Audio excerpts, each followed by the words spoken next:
In today's show, we have another multi-topic episode where first we discuss, should we assist women of any age to get pregnant? And secondly, we discuss, are EVs, electric vehicles, one giant hoax? And now, the TNT Talk Show, daring to go where other podcasts fear to tread.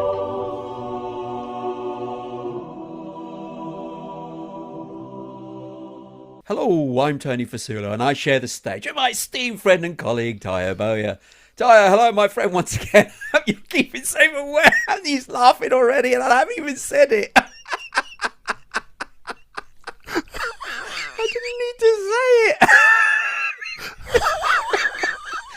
Oh, dear me. I'm going to wonder what the hell is the matter. Anyway, quick before he says anything. Hello, audience. How are you? Yay! I just started giggling before you even said anything. I know. Hello to I don't know how many. I don't think that many, but at least one person, possibly more, in Torrance, in California, in America. Oh, okay. And Torrance. Hello, Californians. Yeah, hello. yeah. Well, hello. Yes, Torrance. This is an A. Torrance. I was looking at their demographic chart. This is Wikipedia page, by the way. Torrance, Torrance. Okay. And I was looking at the demographic chart. It was from 1980 through to 2020. And in 1980, the population, 80% of the population was white. Okay. And less than 1% was black. In 2020, only 35% of the population was white. So I thought to myself, the blacks must have moved in.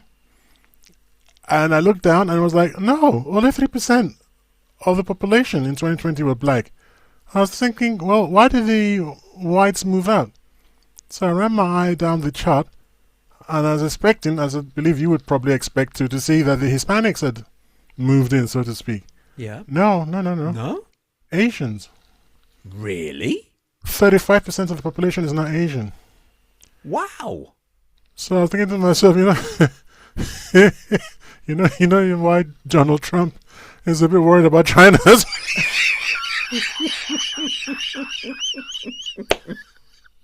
Yes, we got it all wrong. He's not trying to attack China. He's trying to like, hey, you guys, stay on your side of the water. And I was thinking of.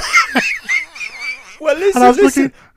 America must be appealing if people from the Asian area are coming over. But who in Asia is it? Is it Chinese? Is it Indian? Where? Unfortunately, they just say Asian. They don't break it down. I'm kidding about the Chinese. I'm not sure they're all Chinese. I knew there were a lot of Koreans moved.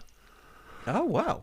Yes, into America in general. So I'm assuming it's Koreans and people like that, Singaporeans. Well, and so to on. be honest, I don't care what denomination, what colour skin, what background. As long as you're continually listening to the TNT Talk Show, I'm a happy man. So keep continuing to listen, keep subscribing, keep liking, and please keep commenting on our show. We love to hear your feedback. And saying that, remember the email address. It's on Tayo's screen, those of you who are watching this. But if you're hearing it on audio, it is TNT Talk Show, no spaces, at mail.com. So please get in touch with us on that route. And those of you that may be new to the show, ask us, why has Taya got a problem with saying hello to the audience? Actually, come and ask him directly, because he's not going to say it on here. I got a question. Go on. I got a question. Do you know that there's a way that I can get a loan using your house, as security and you as guarantor without your permission? Did you know that? No, and I don't want you to even say it. Go on. Well, yeah. Well, you see, I was listening, as I usually do, to the news or whatever, And the West is the EU in particular, I believe, Europe, is going to borrow money on Russia's sovereign wealth. So I put myself in the place of the Russians, just sitting there going, sorry, but that's my money, right? And yeah, we don't care. And I was thinking to myself, well, if they can get away with it, I can go to court and go, hang on, there's precedence here and that. And I know this guy is a fabulous guy, Tony, right? And someone comes and knocks on your door and says, you do red at the tire. Couldn't make the payments, so I'm sorry. If you could just get your stuff out in the next 15 minutes, that would be super.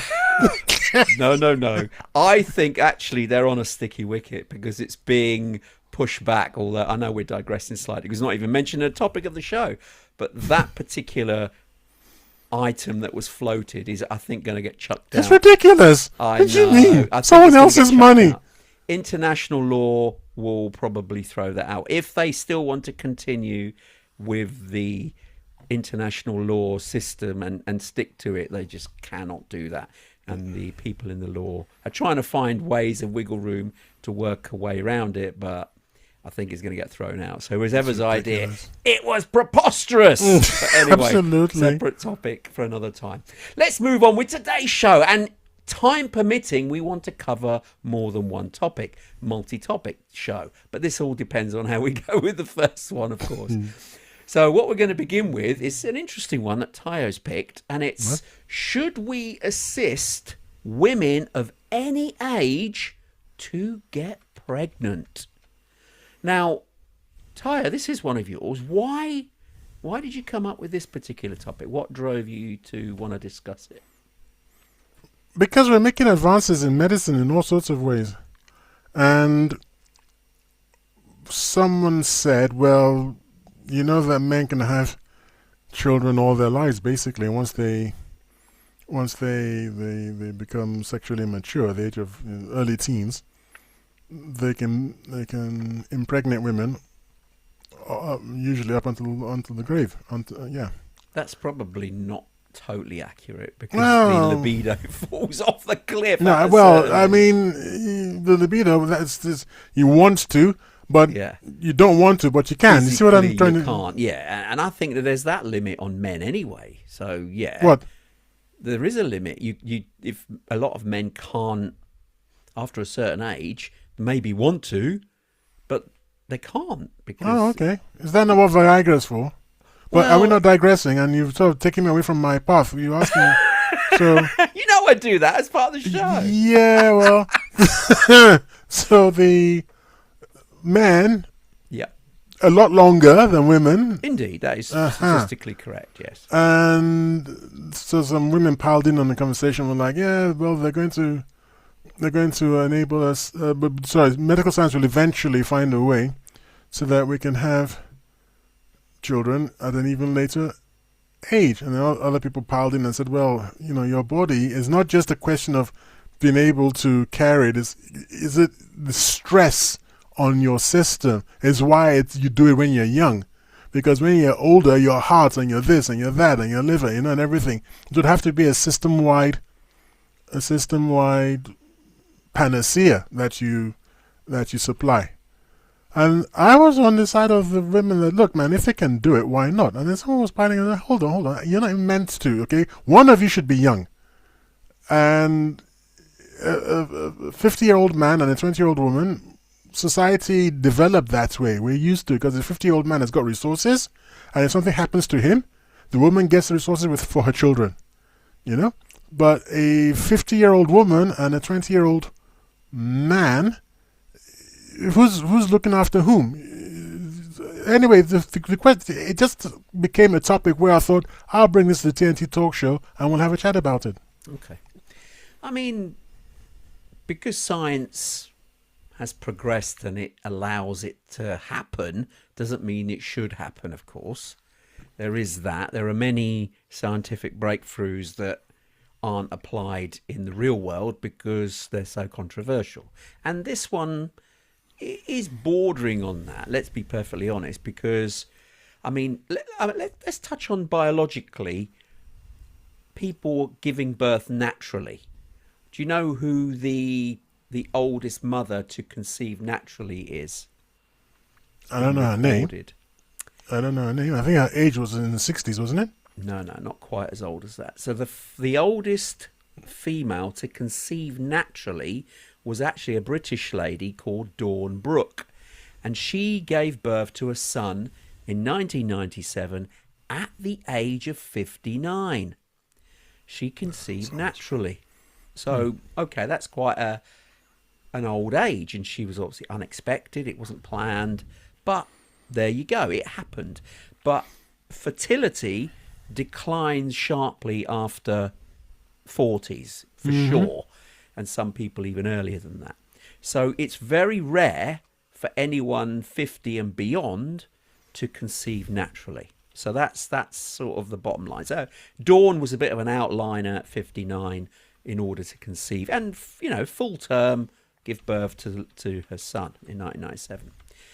Now, the oldest to conceive and give birth using medical assistance is actually an Indian woman who had twins via C-section in 2019 at the age of, do you know this one?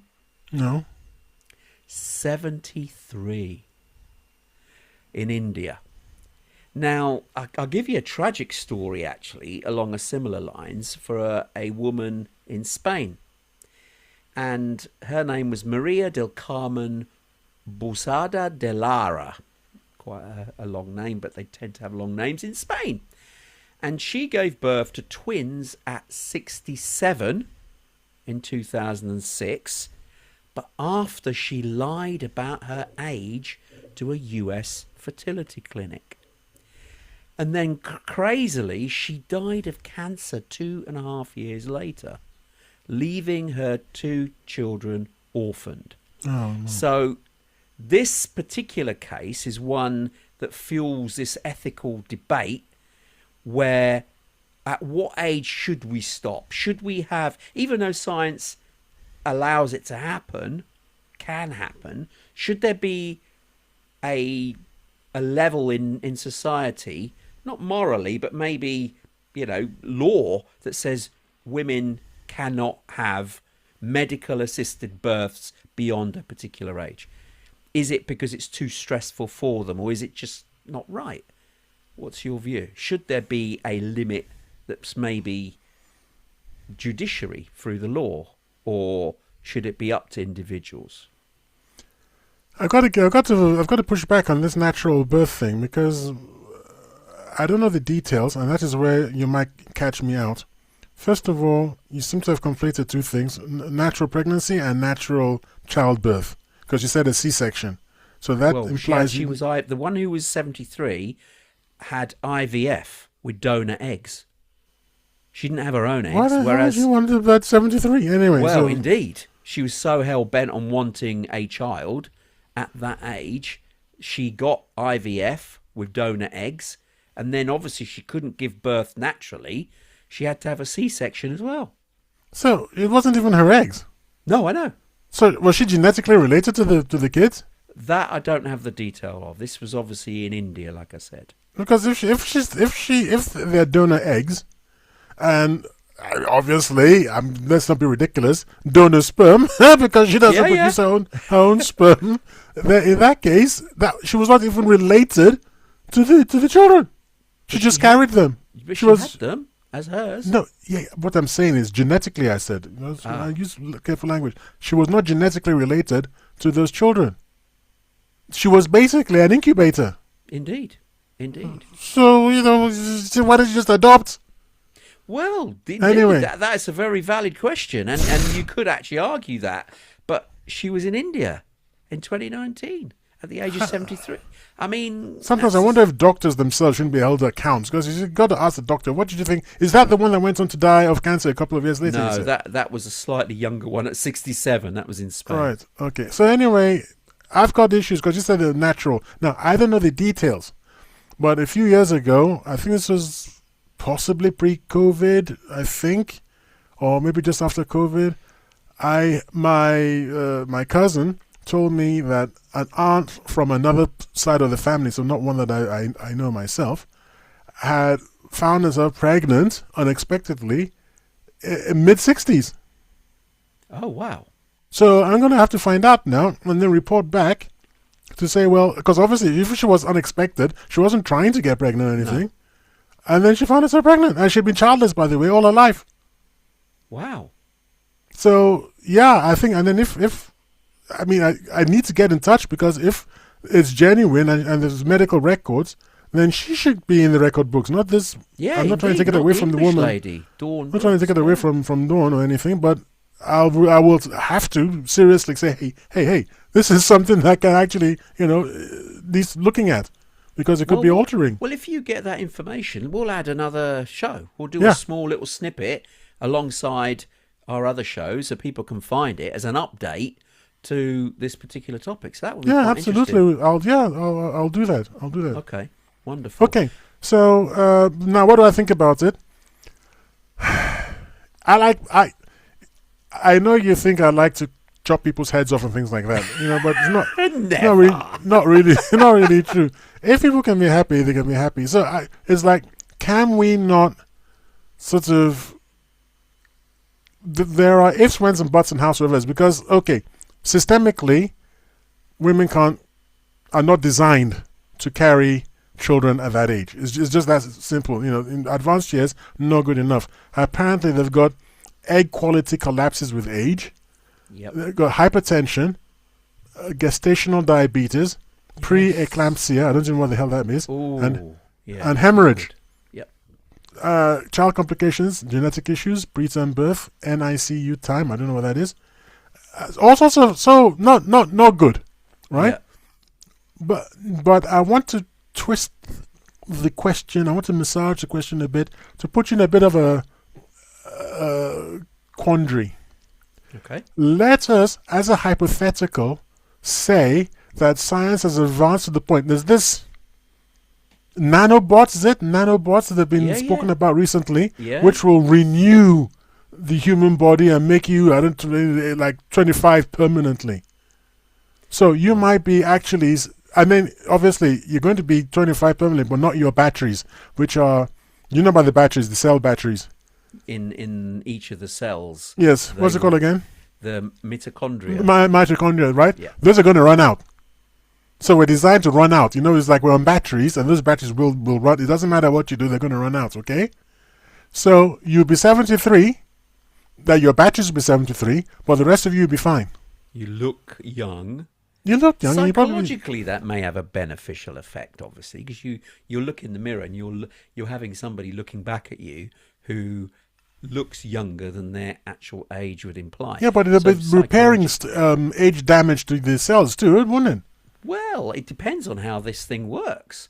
But what they can't do, I'm saying, is that you can't, right now, we can't do anything about the mitochondria. Right, okay. So that's just a goner. You will age. That's your biological age will remain the same. Yes. Even though you might look younger, I see. You might look, and your internal organs is the point I'm trying to make. They could be very young too. Wow. So not having a problem. No, I'm saying this is in the hypothetical case. Hypothetical, I see. So you can definitely have a child just as well as you could have when you were really 25 years old. In those circumstances, should we then say, yes, go ahead, do it, and have your children, even though you're 70? Well, that again, it's a hypothetical situation. We're not at that point. No, but the reason I'm asking is because it tells you what kind of philosophy we're bringing to the table here. Well, so, we did a show on it many moons ago, probably, a couple of years ago, if not longer, 3 years ago, where we discussed about the advent of future technology where you could actually incubate a child in a external location. So you didn't need to use the female body herself any longer. The incubation system could actually mimic artificial embryo, I think we call it. Artificial ovary. Ovum, or it would be a vagina and the whole reproductive system in a Ovum. I don't know. The womb. female Artificial womb, whatever it's called. Artificial womb. There we go. Yeah, there we go. It would be an artificial womb that would be monitored electronically, and the child could gestate in there Yeah. to term. But what is missing is the mother's bit, because the child in the woman's womb is hearing the mother speak, is hearing the heartbeat. Apparently, they're building a connection. So if that was ever to see the light of day, let's put it that way, would the humans that come out of this womb not be humans? They'd be almost robotic and emotionless. I don't know. We're sort of thinking of a dystopian type scenario. Not really. Why not? Because you could play them music, couldn't you? There's some researcher that came across donkeys years ago that you should. I think it was Western propaganda claptrap. You should play the unborn fetus. Well, all fetuses are unborn. You should play fetuses, the unborn child, the embryos. You should play them. You should play them classical music because it will help their intelligence and things. Why? Why classical music? Why not Chinese music? Because when you hear Chinese, I don't want to get on Chinese people all through this episode, but I was listening to Chinese music. Yeah, well, it's called music. I was yesterday, and it's like boing boing, bing, ting. And I asked the AI, I said, "Look, seriously, man. Jokes aside, is this actually music?" It was like, "Yeah." I was like, "Well, I can't hear anything." And the AI said, "That's because I'm not culturally able to hear. That my brain doesn't see the patterns." And I said, "Okay, can Chinese people play the same piece of music twice? Because it seems random to me, almost like jazz, like one of these jazz Modern things jazz. where they extemporize." Awful. And Not a fan of modern jazz. I said, no, they can. They absolutely can.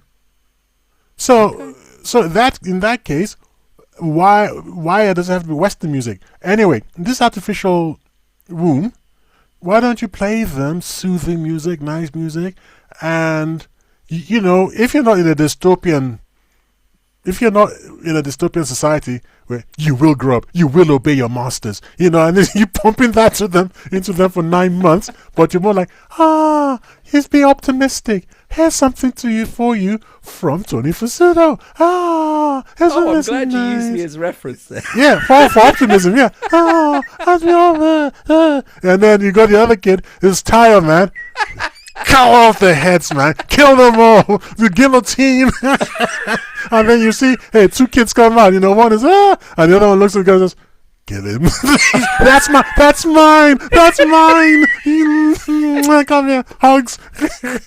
Oh, dear. I mean, I hope that world never manifests. I'm sorry. But look, let's go anyway, back to what I'm trying to say is, it doesn't have to be, once you've gone artificial, we then replicate as best as we can the female body. So heartbeat, for example, mother's voice. Maybe the mother comes and spends time just talking to the baby. Parents come and spend time talking to the baby, and that forming a bond that way. So there's no reason to throw it out of the, just say you can. No, I mean, really, I think if it's possible and if it's healthy, it becomes a different question, which is why I brought it up, by the way. Right. It becomes the question of, should we? Well, just purely age. You're going to die. You're not going to be there for the kids, a large part of the kid's life. If you have your first child when you're 20, the odds are the child will be 50 when you shuffle off. Plenty of time for bonding and bringing him up and him or her up. But if you're 70, you might only be there for 10 years. Which is one of the negatives of having children at a late age. Indeed, you raised it. You raised a good point. If someone who's older, female is older, then if she's with a younger man, considerably younger man, then should she be permitted to have a child at that age? Or if they were equally man and woman, both old, then it should be forbidden. That's a good point. I like that. Because even if it was medical assistance based, which is likely at an older age, then if one of the party is young, then why shouldn't they be allowed to have it? Because we don't know this situation with this woman in India. I mean, there are some men who like older women. They do. It is what it is. So Yeah, if 73. if some people, I'm assuming she was rich. We're not talking, you know, a 20-year-old and a 70-year-old. We're talking a 50-year-old with a 70-year-old. A 20-year gap the other way. So a 50-year-old male, for instance, could still look after children comfortably. So if his wife of 70-odd wanted to have children, then obviously her eggs would not be there unless they had the foresight of freezing them many years before. But she could have donor eggs. He could still impregnate her and they could still have a child, because at least he's young enough should something untoward happen to her if she was in her 70s. I mean, case in point, the Macrons in France. Mm-hmm. Look at Brigitte Macron. She is quite a bit older than Macron himself. Emmanuel, yes. His first name escaped me there for a minute. Yeah, Emmanuel Macron. I think there's a 20-year gap, is there not? Something like that between them. She's considerably older, but she's had his kids, has she not? Sorry? No, what? Has she had any of his children? No. Sure? Yes. So he's got no kids? Yes. Okay, you sound not totally convinced in that. No, I'm shocked response. because you know my conspiracy theory. So I'm I know. wondering. So, but how then would he have kids?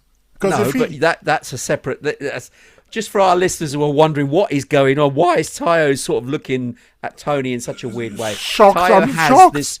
has this conspiracy theory, which is propagated by a activist in the United States, who is saying that Brigitte Macron was not born a female.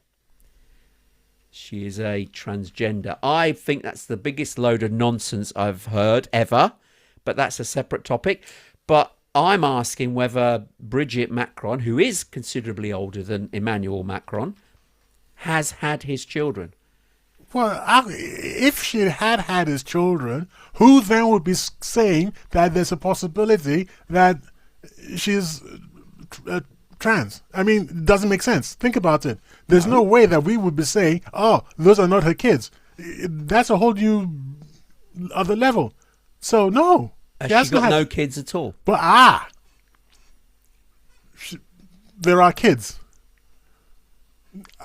If you want to go through the not conventional, if you want to go through the what has been stated and what the public understands, okay, not the conspiracy. So what's the opposite of conspiracy? The thing itself. If you want to just go with truth, no, because then if it was the truth, there'd be no conspiracy. So, I mean, there'll be no point arguing. Is what I'm trying. There'll be no point arguing because everybody knows it's true. Nobody's arguing.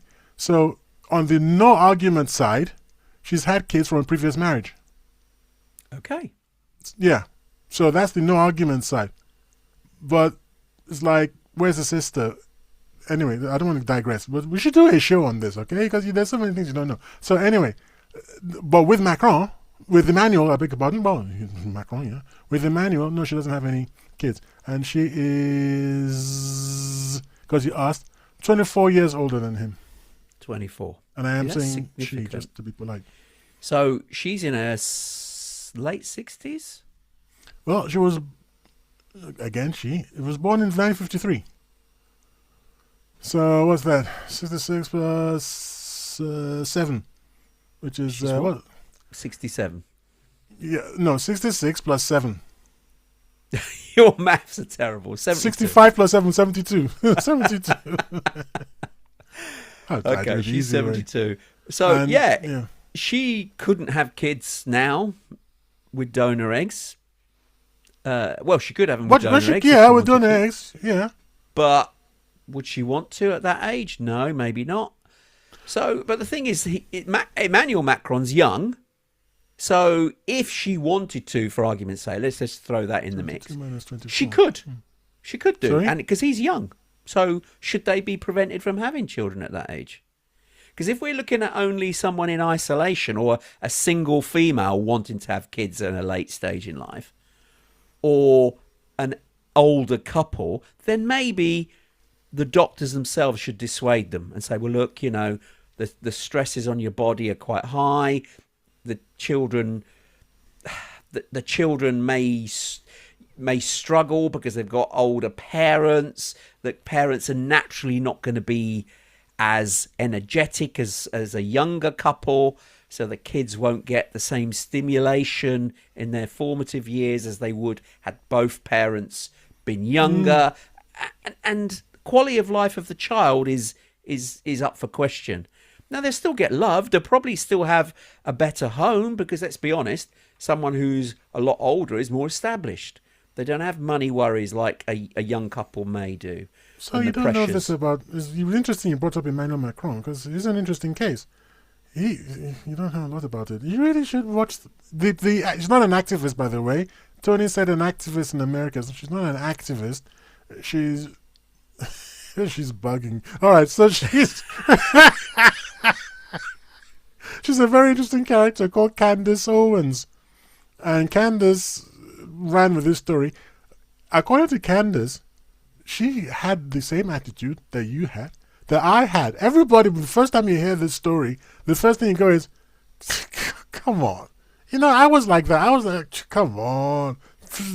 And I watched it in order to find reasons to come onto this show so that we could both make fun of Candace. That was my purpose in watching the first video. To find things to make fun of. To make fun of. And then I watched it, I was just like, well, okay, that's a bit weird, but let me go and check that out. Then I went and I checked it out. I was like, well, okay, there are questions. Anyway, so Emmanuel grew up mostly with his grandmother. His parents were living a stone's throw away, but for some funny reason, he grew up in her house. That happens a lot. And, no, he lived there with his house. Like a stone's throw away.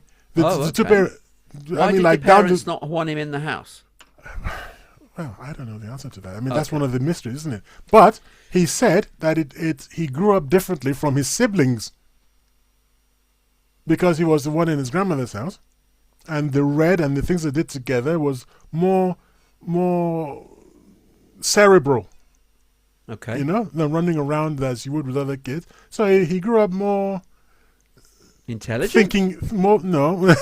Have you heard him speak? No. He grew up more older than his age. Okay. You know, older for his advanced, age. More matured for his age. Okay. For his age. And more old people's kind of view and that sort of thing. So why that happened, no, we don't know. But this going back to your what you said about if you have two more senior elderly parents, more senior elderly parents, then you were trying to, I think what I'm saying is you were trying to say that could be a disadvantage, and I'm trying to say no, it's not going to be a disadvantage. It's just going to be a different way of growing up. That's my point. It's not a disadvantage. It's not the same thing as having a father that will take you outside and play baseball with you or basketball. No, that's not going to happen. You're not going to have that kind of a childhood, but you'll have different childhood.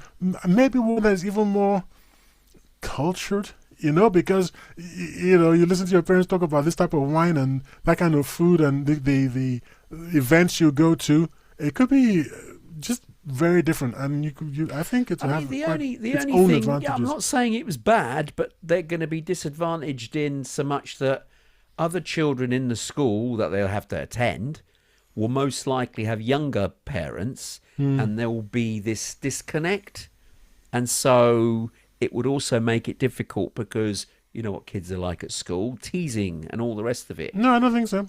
Sorry, I had a little bit of a. My mother's quite older than, she was older, not, she wasn't, Brigitte or anything, but she was older when she had me. I was last kid.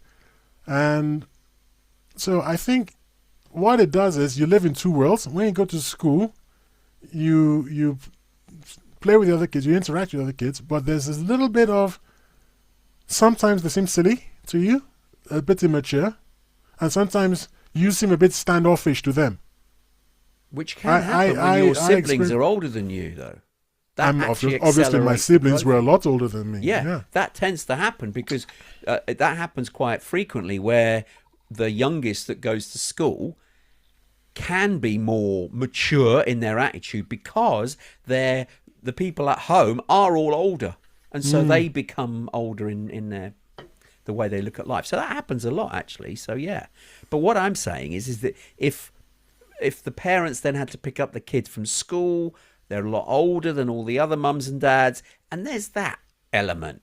Not that the child is having a lesser situation or lesser home environment with their more mature parents. It's just the element in the school playground. There are bullies, there are people that tease. That happens a lot, and that's all I'm saying. I've never come across it. I've never come across that. Maybe it happens. Maybe I'm not on the playground with the kids in this country, and in Nigeria, it wouldn't be something you'd be teased about because it is what it is. Yeah, it is what it is. Yeah. So okay. I mean, okay. Going back to our question because I want to get on another topic. So, what's your view? Do you think that we should assist pregnancy at any age, or should there be some limits? This is going to be one of those very rare occasions when I'm going to sit on the fence. I can't decide. I mean, right now we don't have the technology, so it's not much of a question anyway. But if the technology is there, it becomes a judgment call. It's just a judgment call, and I can't say to a woman, no, don't fulfill your life's dream, because we society have concerns. It's just like, what's it got to do with you? So, I'm just not comfortable. I can't say anything. No, I'm not going to choose sides this time. Very rare, but very rare. I'm actually shocked because just today, Ty, my esteemed friend and colleague, Ty and I were having a discussion, and I said a similar thing. I said, I haven't got an opinion. I don't know what camp I'm in. I'm quite happy with not having an answer. But my friend and colleague chastised me. He said, come on, get in a lane, have an answer. So I'm now going to say that to you. That's completely unfair because you started out. What? That's what a horrible way to throw me under the. With you not having a choice. What a horrible way to throw me under the bus, man. People are going to believe you. They don't understand why I said what I said, and you just chuck me under the bus, man. That's so unfair. What the hell? Do you know what? To be honest, I actually like it that you're sitting on the fence. So that means in future, when I sit on the fence, as I often do, you hopefully won't. I said it's a judgment call. It's a judgment call. It is a judgment call. Oh well, so it's a judgment call, and I have a judgment. I mean, what are you going to do? It's six of one, half a dozen of the other. There is a societal risk in a way because, as you say, an older female. It's not just. No, it's two. No. It's just two older. It's two elderly parents. Yes, it's not, because we've already agreed that if one of them is younger, it's not fine. a problem. Yeah, exactly. So it's only a very specific case of two elderly parents. Parents. Yeah, it's not even the case of the older woman. Sorry to interrupt you. So it's not just the case of the older woman, which was the original posit in the question that was posed. It's a case of an elderly woman with an elderly man, which changes the question a bit. It does. And in that case, if you're going to be like that, the answer is, I'm still going to sit on the fence. Just it depends. I think that then there's additional risks for the child because then there's a higher probability, but statistics alone, that the child could be orphaned at a relatively young age, and that is obviously a societal problem because you then don't want children needing to be looked after until they've become adults. And if the parents are too old, and both of them, then there is that risk. It's not saying it will happen, but the risk is higher, of course, and that is something that doctors would need to advise the couple in question whether they actually want to proceed with doing this, which a safer option would be to adopt, because you're not putting the stresses on your body. So that's what I think anyway. That's my my conclusion, really. I don't think society should interfere, but certainly doctors' advice should be, look, you sure you want to do this? Because it is a stressful thing on the human body for sure. Right, okay, let's move on. We've still got time for another topic, and this one is another one of yours, actually, and it's a good one. And it's, are EVs, electric vehicles, one giant hoax? So, Tyre, why have you come up with this one? Why do you think they're a hoax? Are you asking a question? Are you? I came across a video which I shared with you, in which a well-known British YouTuber who deals with cars says they are a hoax, and he gave some what I consider to be strong arguments. And then I said, oh, this would be a good topic because people might want to know about this. This could be one of these informational topics where we tell, we speak about it, and that helps people to make up their minds whether to get an EV, electric vehicle, or not. And as I usually do, I have a chat to one or two AIs about it. And one AI was like, oh, they're terrible, they're awful, they're a horrible hoax. And then, for the first time, I'll tell you one of the AIs, because I don't like talking about which AIs I use. Well, on this occasion I will. And you'll be able to guess, even if I don't mention. And the other AI said, oh, no, EVs are great. They're wonderful. And I said, that's kind of weird, man, because your CEO has a great deal to do.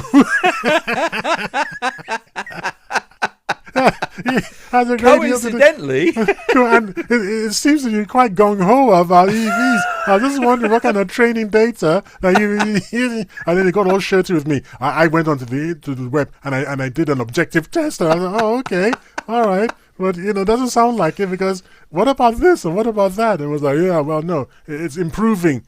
And I said, you sound like somebody defending evolution, man. It's not convincing anyway. So that AI is a bit unhappy with me just now. We're not on good terms any longer. So go on then. Let's reveal for our listeners and viewers, what is these criteria against electric vehicles? I think the biggest one, and the one that I would just absolutely say, look, you better understand that when you buy an EV, it's not like you're buying an ICE car. Now, ICE. Internal combustion engine, ICE, yes. Right? So when I say ICE, I'm talking about internal combustion engine. It's not like an ICE car. You can buy an ICE car and say to yourself, I'm going to buy this car, I'm going to enjoy it for 3 or 4 years, then I'm going to dump it and get another one and put some money on top and get myself a new one, and I'm going to be trading up, and build upwards over a period of years. The biggest problem with EVs is the depreciation. The numbers are brutal, to be honest. There's a 48 to 50% drop of the value within 3 years. Within 3 years, you've lost 50% of the blooming value of the blooming thing. So here are some examples, and I've got receipts, by the way, from a magazine called Car, C-A-R. Car Wow. Wow. Oh, okay. Yeah. Oh, okay. I've never heard of them before. And there's What Car as well. So the KIA, the Kia EV6 suffers a 26.7% drop. This is about a quarter, from 44,500 to under 33,000 in 1 year, Tony. Yep. 1 year. It just bombs out. Mercedes from 45,000 to 31. Again, all these are 1 year. So this is the problem. I mean, compared to an Audi A7 diesel, which drops, guess what? 3%. So why am I going to? I mean, if you're going to stick with the EV, fine. But if you want to be able to get out of the car, if you see what I mean, to dump the car, maybe after 6 months you go, actually, do you know what? I hate this car, and you want to sell it. I can take a 3% hit. I don't want to take a 50% hit. Well, 26 it says here, so about 30%, let's say 25%, quarter. That's a giant hit. It's huge. The reason for that is not the car. It's purely the battery. Yeah, it's the battery. Because the car itself, there's some advantages to having an electric car, by the way. There's actually less goes wrong because there's hardly any moving parts in an electric car.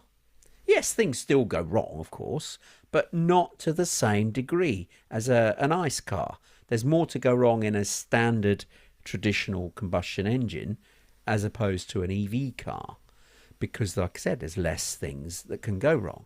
But it's the depreciation cost is to do with the battery, because the battery technology isn't really, it's just making advances, don't get me wrong, but it's not at the point of where we want it to be, let's put it that way. Because, I mean, just to, mind you, it is making strides. Let's be fair here. Do you remember just a few years ago when the EVs first came out, they had a range of about 80 miles. Ridiculous.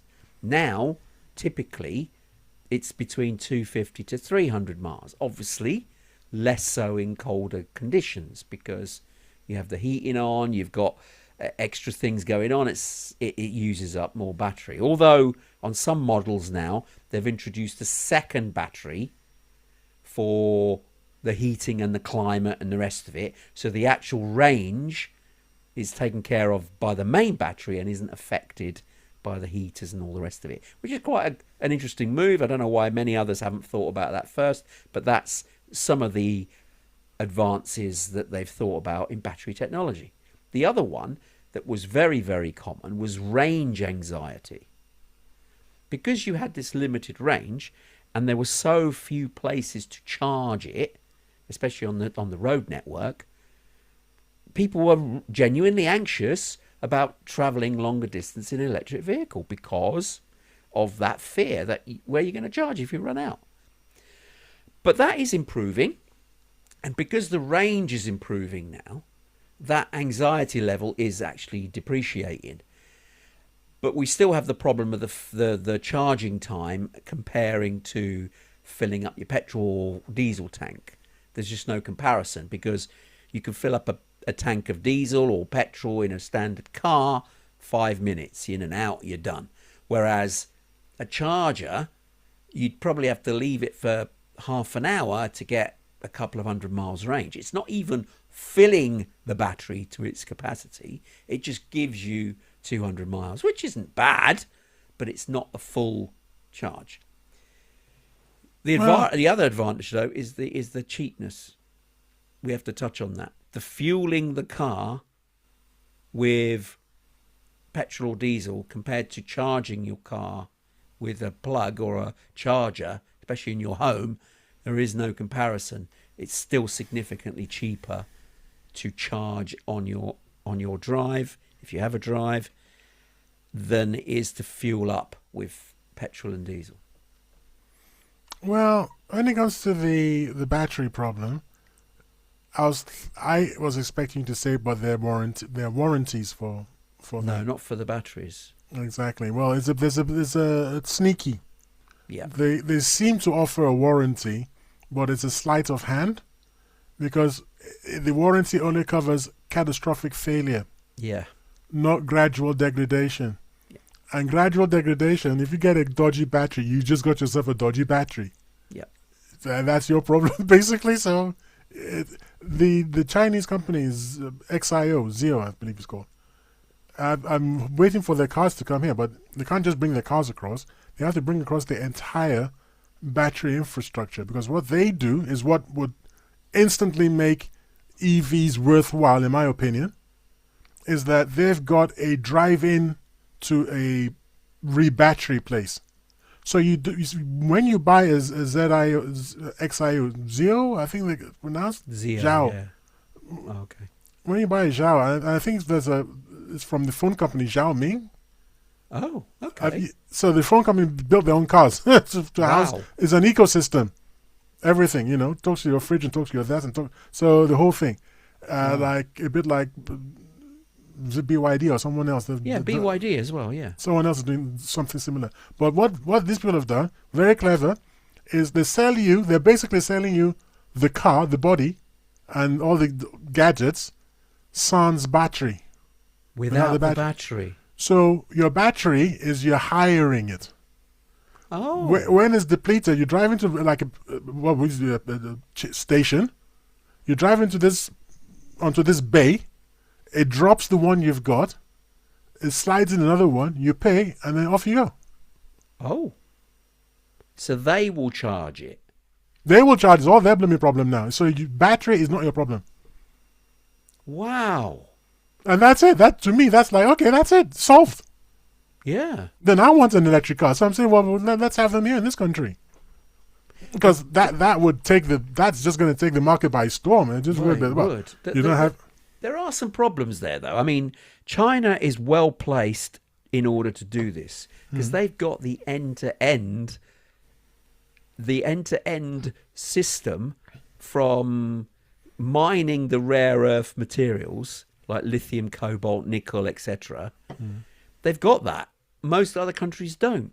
So they've got the end-to-end. They literally can source all these rare earth materials to make the batteries, to construct the whole end-to-end, the batteries, the cars, the end. So literally they've got the end-to-end system in China, and that's how they've become the world leaders in it, because all other countries have to go to China pretty much because they dominate the rare earth industry. So what's that got to do with anything? So the Chinese, I'm saying, let's bring the Chinese in and let's all be buying these Geo cars.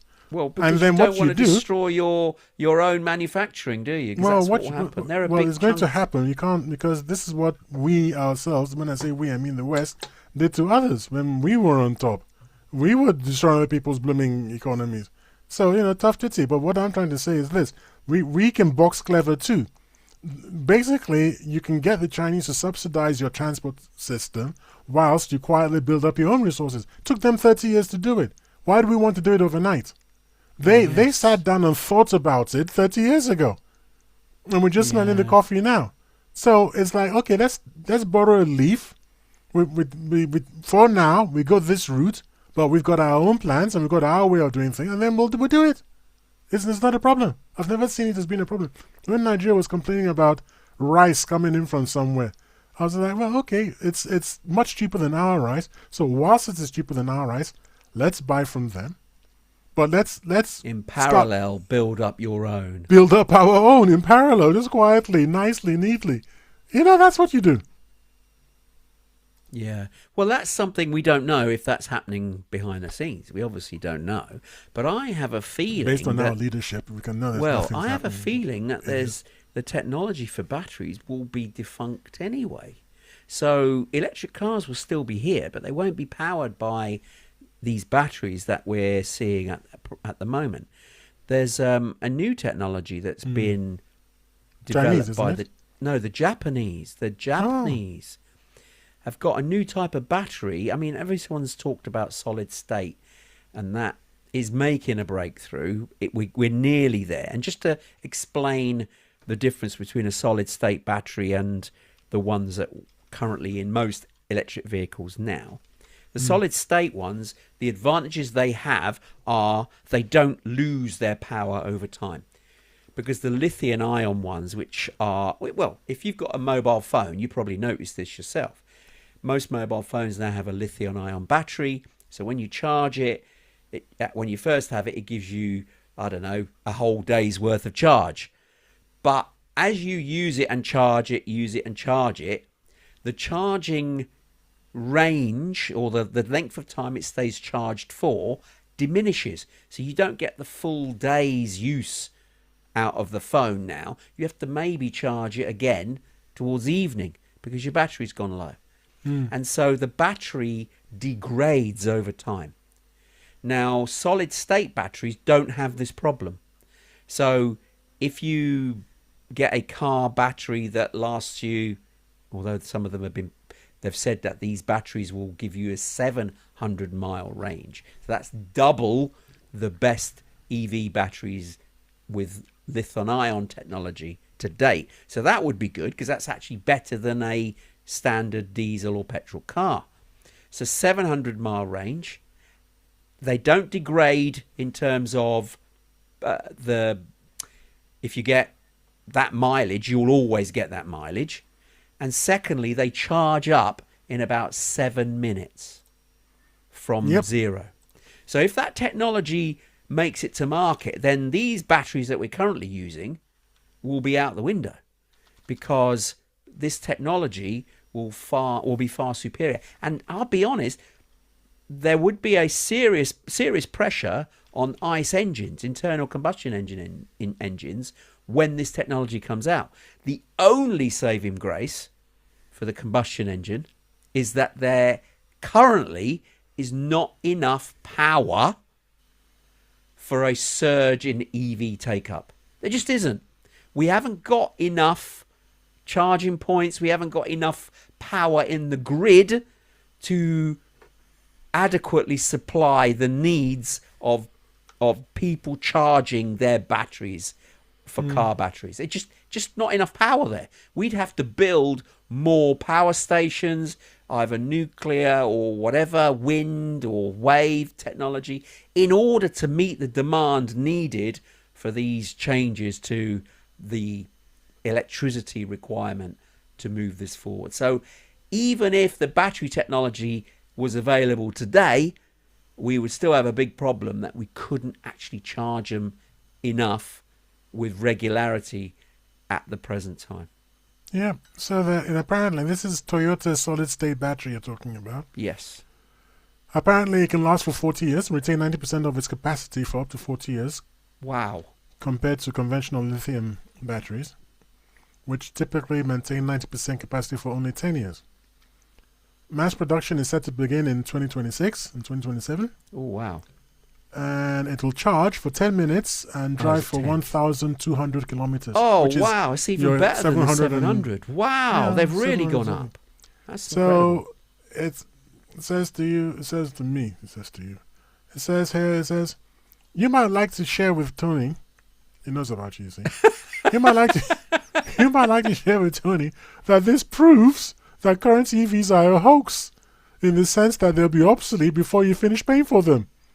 So wow, you buy an EV now, 3 years later, you're going to be like, I was listening to this podcast and they did say, sorry? Should the EV car actually care? Apparently, they've got all sorts of weird electronics in there to tell it how to charge, and how to discharge, how to feed things. So it's not one size fits all. It's built specifically. So unless they get around that somehow, it's not a question of just bung one of them in there. Oh, really? You have to change your whole car? Yeah, well, the interface anyway. Wow.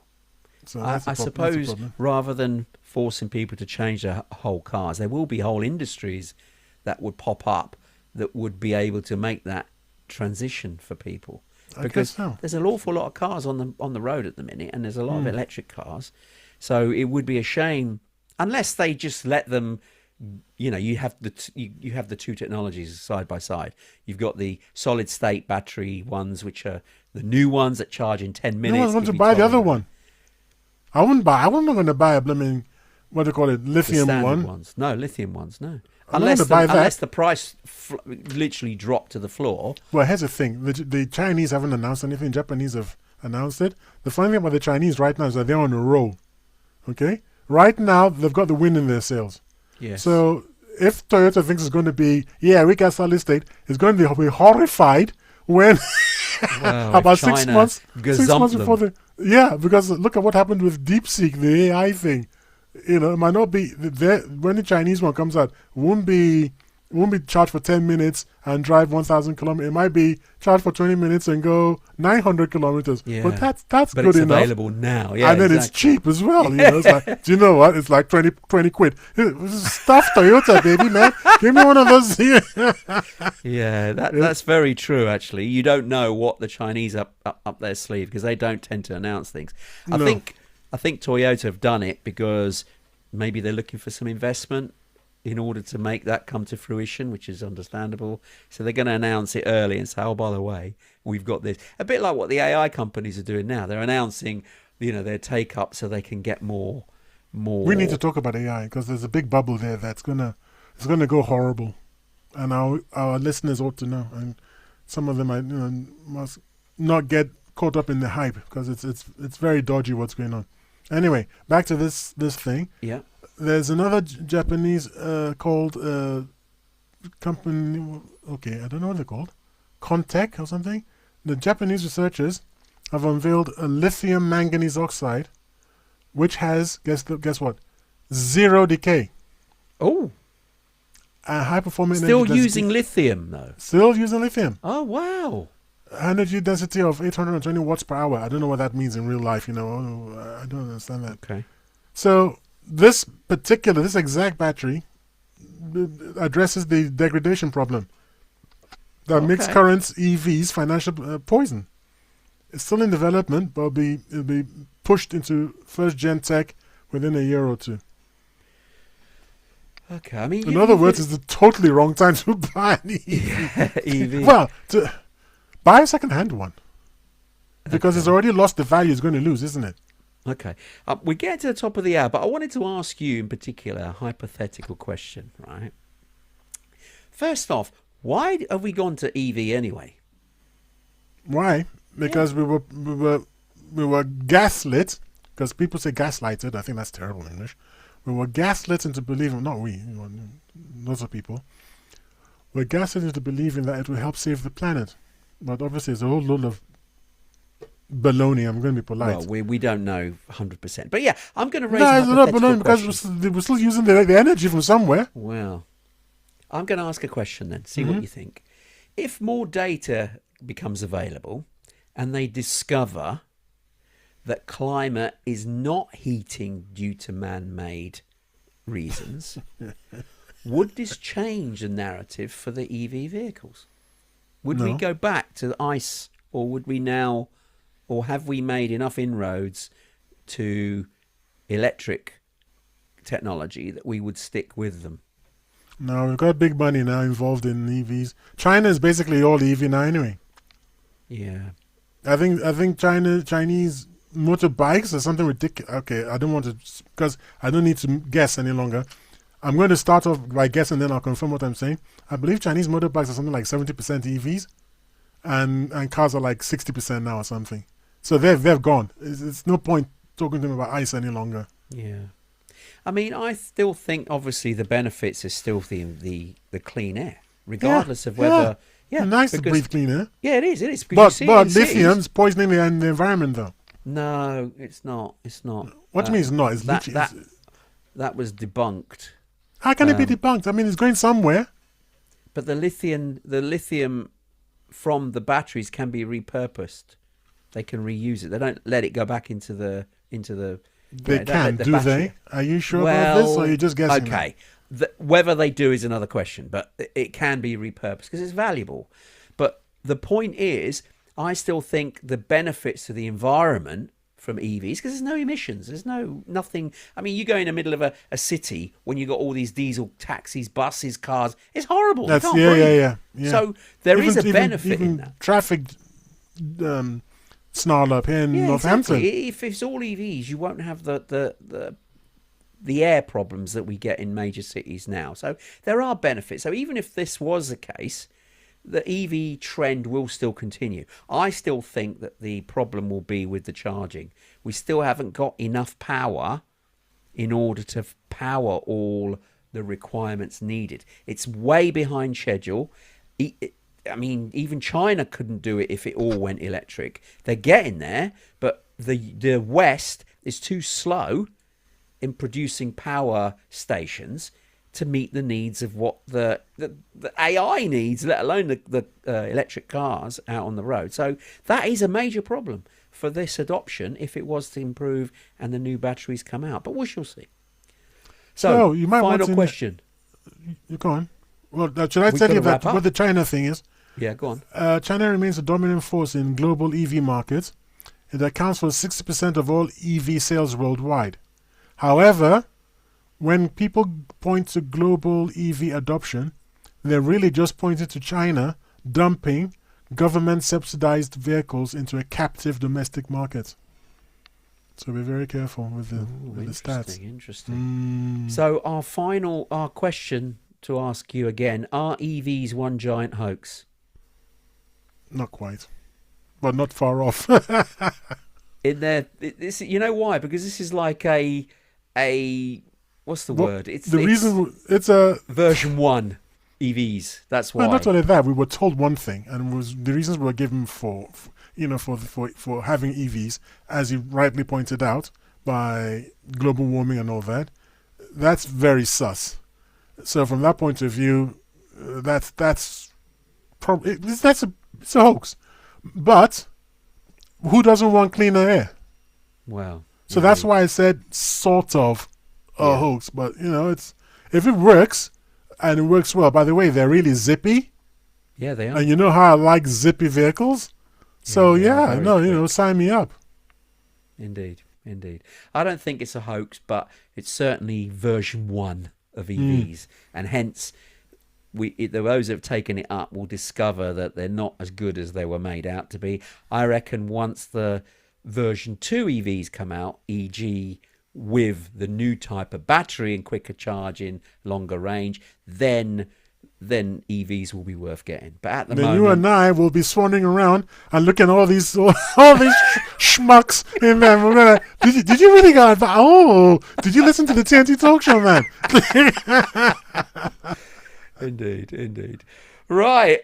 Unfortunately, we've got to the end of the show. Now, if you've loved this episode, please hit subscribe and stay tuned for more deep dives into prophecies, mysteries, and the unexplained twists of fate.